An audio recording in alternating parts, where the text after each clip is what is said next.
Are you trapped in a toxic relationship with a toxic person, with a narcissist, with an abusive person, and you're struggling to let go because of the love that you actually have for this person? Like, no matter what you do, you're like, I know he's not good for me, but you still have love for him. And so it's really hard for you to actually move forward and to let go because the feelings of betrayal, of guilt, of shame, all of these different things that are happening inside of you because you love this person. Now, I want to let you know first and foremost, like, it's okay. And the reason why I say that is because so many people come to Raw Motivations and feel absolutely crazy because they love this person and they know logically it doesn't make sense. They know logically I shouldn't love a person that's abusing me. Okay, but in my world, that's actually normal. And what I mean by that is there's so many people that we see that come out of relationships and come to us asking for help because they've been in a toxic, abusive relationship that's been manipulated and lied to so much that they're confused about the love they have for this person and their responsibility for themselves showing up. And so the reason why I say that is if you're in this place where you love this person, but he's also abusing you, like that crazy making that you're feeling is normal based on the psychological, mental, emotional, sexual abuse that you've had to endure inside that relationship. What I'll encourage you is to reach out for help. You can do so. You can go to Raw Motivations. Would love to be able to help you move forward in the healing process. When we talk through this piece of letting go of a narcissist, like that you still love, understand that it's normal. It's a struggle because you've given so much. You've given your all to this person. You've supported, you've helped, you've maybe got him back on his feet. There's all these different things that you've done to help support and grow the relationship. And oftentimes he hasn't done anything. And oftentimes you've changed and morphed and modified so much of yourself to be able to please him, but he hasn't done anything. And so I want you first off just to acknowledge the reality that right now, going through this transition and going through this opening of like, hey, I'm gonna have to change some stuff in my life. It's really confronting the uncomfortable truth, like the uncomfortable truth of like, wait a second, how he's actually been showing up has not been loving, has not been demonstrating care, has not been demonstrating respect. And you start walking through your shit, and it starts to break down in different ways because you start to realize, wait a second, was that real? Was that real? Was that real? And it's a process. And I wish I could say that it was an easy one or that it was a simple one. We try to script it out to help people make it as simple as possible, but it still is this realization of like, wait a second, the uncomfortable truth is a lot of the things that happened in the relationship wasn't real. Because one, he's not still here, and two, it shows he doesn't care. And it's hard because you want to believe that you can love this person to change, that you can love this person to help them grow, that you can love this person to help them get better. But at the end of the day, the only person that you can actually love and transform is yourself. Most people just don't want to hear that, and most people don't want to put in the work in growing themselves. Sometimes we talk to people and we're trying to have a conversation of like, okay, let's talk about transformational growth. Let's talk about what that looks like. And they don't want that. They just want to stay stuck in the victim mode, stay stuck in the mindset of the victim that doesn't let them actually take charge of themselves. But everything is, okay, this happened to me. We have to be able to switch that and understand that the reality, even though it's harsh, is narcissists seldom ever change.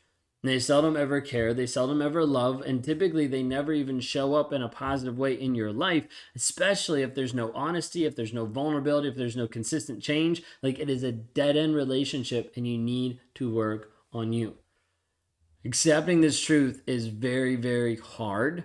But when people are able to start accepting the truth, the reality of the situation, it's like a heavy burden gets lifted off your shoulders because it starts to provide you with the clarity and then the strength to actually move forward and become the person that you're called to be.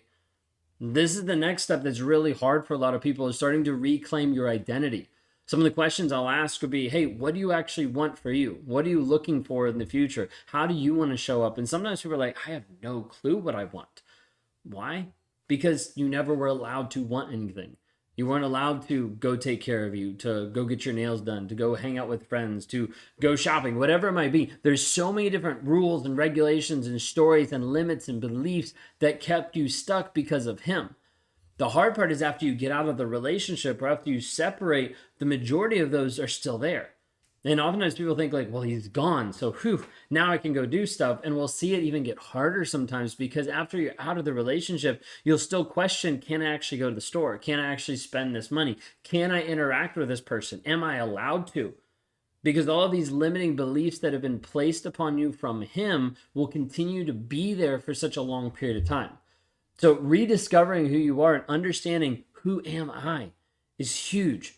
We walk people through that because I want you to see how you actually show up, who you actually want to be. What does that actually look like? Because we have to start building back your worth, your identity, your interests, like your self-esteem, your confidence, all these different things. But to let go of a narcissist, we have to be able to understand, okay, this is what happened, and we have to start reclaiming who you actually are. One of the harsh realities is the old version of you, the version that you saw and sometimes see yourself before the narcissist, is gone. Like that version is not here. That version is not going to come back. That version got into this, and we want to build a healthier, stronger, more confident version that helps you not go back to this toxic person or get involved with another one.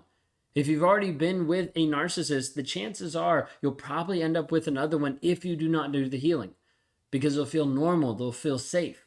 So many people are like, if I was in a healthy relationship, I don't know what I'd do, because you're not used to it. And sometimes you're not used to it from childhood or from how many previous relationships you've had that have been a toxic person over and over and over again. So part of it is getting back to reclaiming your sense of self, your identity, rediscovering like what your passions are, your dreams, your self-esteem, imagining how empowering it is to reconnect with you. And you can actually do this. We've seen people do this that are rising up, that are growing, that are thriving in their businesses and new relationships and reconnecting with kids that have gotten separated because of narcissistic abuse. We're seeing so many lives transform, but it has to come to this fact of understanding the reality and then actually working to rediscover you. This is the hard part. Sometimes people are like, I don't want to spend the time doing that. I don't want to waste the time with all of this self-help stuff and all this transformational stuff, because why do I have to do that? Because he's not doing it, but he's living his great life, but I have to pick up the pieces. Unfortunately, that's just the reality. And if you're a person that doesn't want to pick up the pieces and start moving forward, then this isn't the place for you. And this isn't a good fit for us to even try to work with you and help you move forward. Because you need to have people in your corner that are going to support you and love you, but also push you in the direction that you actually want to go. This is why it's important to build a support system. And oftentimes you can't do this with your friends and family, with the people that are around you, because sometimes they don't get it. And if they don't get it, it feels like you're still left on an island all by yourself, not knowing how to actually move forward, not knowing how to be able to, who to be able to call or what to do, because they're already frustrated or they've given up on you because they've seen you go back to toxicity over and over and over. You're fighting a battle that is emotionally taxing. And oftentimes you don't have enough strength to do it alone. And I'm not asking you to do it alone. And so building or joining or being a part of a strong support system is absolutely crucial. People that actually care, but people that actually get it. That's the hard part, is finding someone that actually gets it, that actually understands, that has been through the shit and understands where you're standing, what you're stuck with, the obsessive thoughts that you're thinking, the pain shopping of looking up his social media when you know it's only going to hurt. Understanding that other people have been in your situation and have also been freed from it. People that you can share your feelings, your struggles, your aspirations with, all these different aspects to help you move forward in a healthy and a positive way. This is what is crucial in gaining your support and moving forward in the healing process. One of the things that we have to focus on is in letting go of the narcissist that you still love is setting healthy boundaries. And healthy boundaries mean you're not limiting him, you're not controlling him, you're not telling him what he can or cannot do. You're actually looking at you and you're saying, who do I want to be? And what boundary comes alongside that to help me stay in the direction that I want to be? I don't focus and I don't lay down groundwork of like, hey, if you want to work with us at Raw Motivation or in some of our communities, you have to be no contact. I don't do that because it wouldn't help.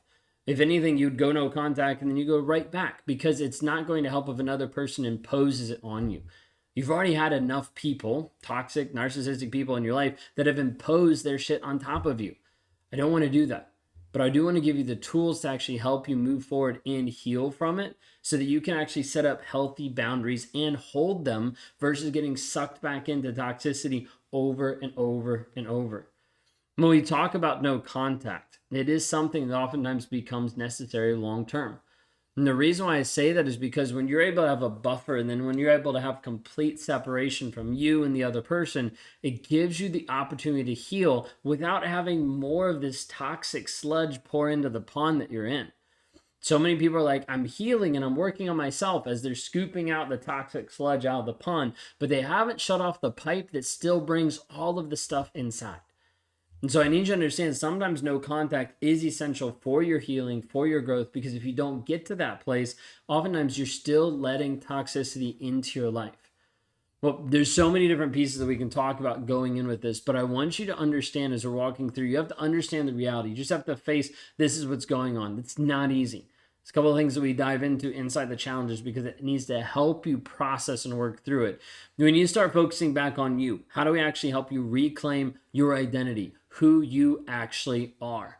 Then we need to build a support system that's going to help you and sustain you moving forward. So when you feel weak or when you feel like you're going to break that no contact or you're going to go back to this person you know you shouldn't, you have people to reach out to and contact.